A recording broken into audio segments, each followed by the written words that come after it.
5%। اب سوال یہ ہوتا ہے کہ اگر آئرن کے ساتھ اس کی رگ شروع ہو تو کل اس آئرن والے کی جو لیز ہوتی ہے، جس کے لیے اس نے کروڑوں روپے کی سڑک بنائی ہوتی ہے، مشینری لگائی ہوتی ہے، اس نے بہت بڑی انویسٹمنٹ کی ہوتی ہے، کل کہا جائے گا کہ بھئی جی یہاں پہ یہ ریئر ارتھ آ گیا ہے، یہ اب جناب علی اسٹریٹجک منرل آ گئے ہیں، یہ مائن خالی کر دو، یہ ہمارے حوالے کر دو، تو اس کی کروڑوں روپے کی لیز کا خرچے کا کیا ہوگا؟ اس حوالے سے یہ ایکٹ بالکل خاموش ہے. یعنی جب بھی چاہیں گے کہہ دیں گے یہاں پہ ریئر ارتھ ہے تو پورے کے پورے مائن کا قبضہ لے سکیں گے. اس کا تجویز اس میں یہ ہے کہ اگر ایسی منرلز ہوں تو اس کی ایک تعریف کی جائے، اور ایک یہ بھی ہے کہ اگر کہیں پہ رگ آ جائے کسی بھی اس طرح کی منرلز کا تو متعلقہ مائن اونر کو پابند بنا دیں کہ تمام کے تمام جو مال ہے وہ حکومتی اداروں کے پاس جائے گا. اب حکومت میں سے اپنے کام کی چیز وہاں سے نکال سکتی ہے. پھر ہم آتے ہیں ذرا یہ کہتے ہیں کہ یہ جو ریئر ارتھ منرلز ہیں یہ گرینائٹ زون میں، پلیسر گولڈ زون میں یہ ان کی رگیں آتی ہیں. اگر ہم پلیسر گولڈ کی بات کریں تو ابھی حکومت نے اربوں روپے میں یہ جگہ جو دریائے سندھ ہے خیر آباد کے قریب، اس جگہ کی نیلامی کی ہے، آکشن کی ہے، لوگوں نے اربوں روپے دے کے جگہ لی ہے. اب وہاں پہ انہوں نے مشینری لگائی ہوئی ہے. اس میں یہ جو بلیک سینڈ ہے اس میں بھی یہ ریئر ارتھ آتی ہے. تو اگر کل کو حکومت آ کے بیٹھ جائے کہ نہیں جی یہ تو ریئر ارتھ ہے آپ لوگ نکلیں، تو جنہوں نے اربوں روپے آکشن دے کے جگہ لی ہے، پھر اربوں کی کروڑوں کی مشینری لگائی ہے، ایسے انویسٹر کا پھر کون ذمہ دار ہوگا نقصان کا؟ اس حوالے سے کچھ نہیں ہے. اور یہ ریئر ارتھ جو ہے تو یہ تو چترال سے وزیرستان، ہزارہ، ڈیرہ سب جگہ پہ ہیں. تو کیا ہر جگہ پہ پھر یہ ہوگا کہ جس کے مائن پہ چاہے حکومت قبضہ کر لے؟ تجویز یہ ہے کہ ریئر ارتھ اور اسٹریٹجک منرلز کی واضح تعریف کی جائے اور اس کے فیصد کی بھی تعین کیا جائے کہ اگر اتنے فیصد تک کہیں پہ ہوگا تو حکومت لے لے گی. تو اس کے بعد لوگوں میں بھی اویئرنیس آ جائے گی اور وہ بھی پھر تعاون کریں گے. یہ ٹائم ٹو ٹائم کا جو لفظ آیا ہے اس پہ لوگوں کو بہت زیادہ اعتراض ہے. 2.5 کروڑ بینک گارنٹی پہ بڑا اعتراض ہو رہا ہے. عموماً ہوتا یہ تھا کہ ہم عام بندہ لیز لے لیتا تھا، اب آپ کسی بھی لیز کے لیے جائیں گے پہلے بینک میں اپنے 2.5 کروڑ روپے دکھائیں گے. اور سوال یہ ہے، پوچھا یہ جاتا ہے کہ جب بینک گارنٹی نہیں تھی، جب بینک گارنٹی کا قانون نہیں تھا، تب بھی لوگوں نے کروڑوں روپے کی انویسٹمنٹ کی، اور آج محکمہ معدنیات کا ریونیو جو ہے اس کی آمدن جو ہے وہ 10 ارب روپے سالانہ تک اگر پہنچ چکی ہے تو ان لوگوں نے دیا ہے جن کی بینک گارنٹی کوئی نہیں ہے، لیکن ان لوگوں نے یہ محکمے کو آمدن تو دی ہے. اب ہوتا یہ ہے کہ 2.5 کروڑ روپے ہمارے ہاں لوگوں کے پاس نہیں ہوں گے. ہمارے ہاں مطلب خیبر پختونخوا کے لوگوں کے پاس نہیں ہوں گے، یہاں پہ غربت زیادہ ہے.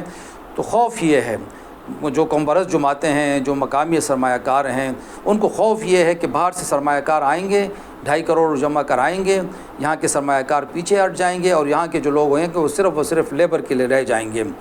اور اسی طرح وہ ایک سوال اٹھاتے ہیں کہ جب حکومت انڈسٹریل اسٹیٹ میں فلی ڈیولپڈ پلاٹ دیتی ہے، وہاں پہ بجلی، گیس، سڑکیں، پانی سب کچھ ہوتا ہے، تو اس ڈیولپ پلاٹ کے لیے تو کوئی بینک گارنٹی حکومت نے آج تک نہیں مانگی. اور پھر کہا بھی یہ جاتا ہے کہ بینک گارنٹی کے بدلے میں ہمیں ملتا کیا ہے؟ کاغذ کا ایک ٹکڑا. اس کے بعد جب ہم پی ایل لیتے ہیں، پراسپیکٹنگ لائسنس لیتے ہیں، تو جا کے ہم نے کام کرنا ہے، سڑک ہم نے بنانی ہے، مالکان زمین کے ساتھ ہم نے بیٹھنا ہے، اجلاس عام ہم نے کرنا ہے، قبیلوں کے لوگوں کو ہم نے راضی کرنا ہے، ایکسپلور ہم نے کرنا ہے. ڈپارٹمنٹ نے تو ہمیں کاغذ دینا ہے. جب ڈپارٹمنٹ ٹکے کا کام نہیں کرتا تو 2.5 کروڑ بینک گارنٹی ہم کیوں دیں؟ اس بینک گارنٹی کے بدلے میں چاہیے یہ تھا کہ حکومت ہمیں تیار جگہ دیتی. کیونکہ آپ دیکھیں اب ہوتا کیا ہے کہ پراسپیکٹنگ لائسنس کے بعد، پی ایل کے بعد، پی ایل پہ بھی کروڑوں کا، لاکھوں روپے کا خرچہ ہو جاتا ہے.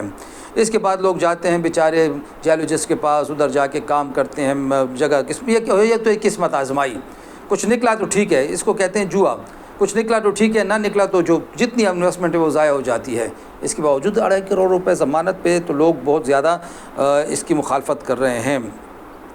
یہ بھی بتایا جاتا ہے، یہ بھی ایک چیز ہے کہ ایس آئی ایف سی کا کام تھا بیرونی سرمایہ کاری میں سہولت پیدا کرنا، لیکن ایس آئی ایف سی کے آنے سے تو بیرونی سرمایہ کاری کی راہ بند ہو گئی ہے. مخالفین یہ کہتے ہیں، ان کا کہنا یہ ہے کہ پہلے یہ ہوتا تھا کہ بیرون ملک سے مشینیں آتی تھیں، میکانائز مشینیں ہوتی تھیں، میکانائز مائننگ کی طرف ہم جا رہے تھے، بیرون ملک سے، خاص طور پر چین سے چینی انجینئرز آ گئے تھے، یہاں پہ کام ہو رہا تھا، چینی انجینئرز کو بہت بڑی تنخواہیں دی جا رہی تھی۔ اس دوران اچانک ہونا تو یہ چاہیے تھا کہ ان کی سیکیورٹی یقینی بنائی جاتی، لیکن قانون بدلا گیا، ایس او پیز آ گئے۔ ایس او پیز کے تحت ایک چینی انجینئر کے لیے مائن اونرز ایسوسیشن کے مطابق 22 پولیس اہلکار ایک آپ نے رکھنے ہیں، سرکاری پولیس اہلکار، اس کی تنخواہ آپ نے دینی ہے ایک بندے کے لیے، اور 12 دیگر سیکیورٹی گارڈ آپ نے رکھنے ہیں۔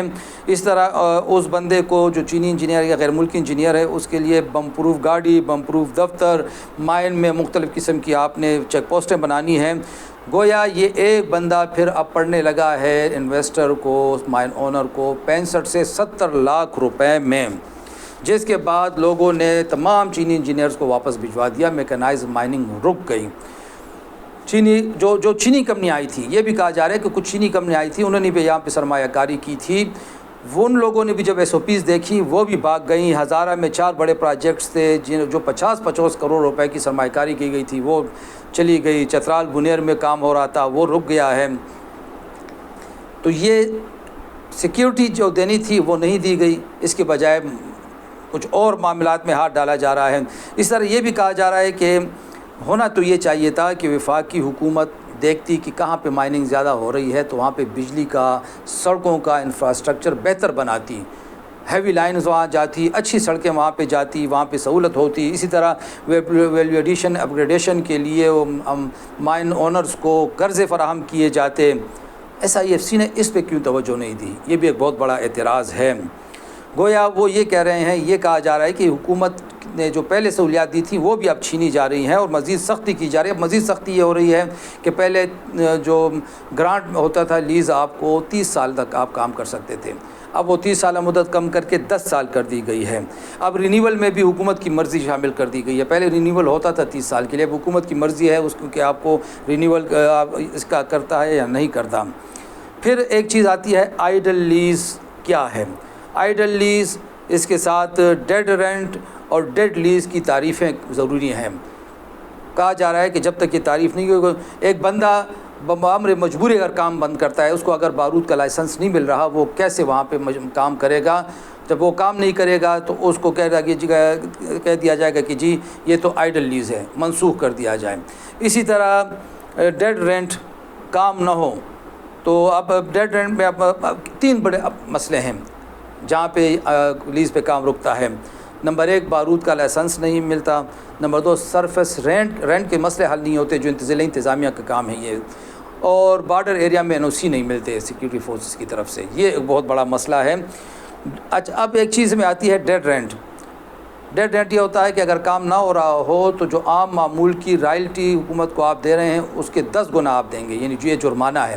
اب اگر بامر مجبوری کسی نے کام بند کیا ہوگا، اس کا گاہک نہیں ہوگا۔ اب جپسم کے متعلق کہا جاتا ہے کہ اگر انڈیا میں کارخانے بند ہو گئے تو پاکستانی جپسم پہ رک جاتا ہے، تو جب وہ رک جائے گا تو پھر وہ بیچارہ 2 لاکھ کے بجائے 20 لاکھ کو رائلٹی دے گا سالانہ۔ تو ڈیڈ رینٹ، اس کی بھی اب تعریف مانگی جا رہی ہے۔ یہ وہ چند بڑی بڑی نکات ہیں۔ اب 21 اپریل کو بروز پیر ایک مرتبہ پھر صوبائی اسمبلی میں ایک بریفنگ ہو رہی ہے جس میں سول سوسائٹی بھی ہے، جس میں وکلاء بھی ہیں، جس میں مائن اونرز ایسوسیشن کے نمائندے ہیں جو MPs کو بریفنگ دیں گے۔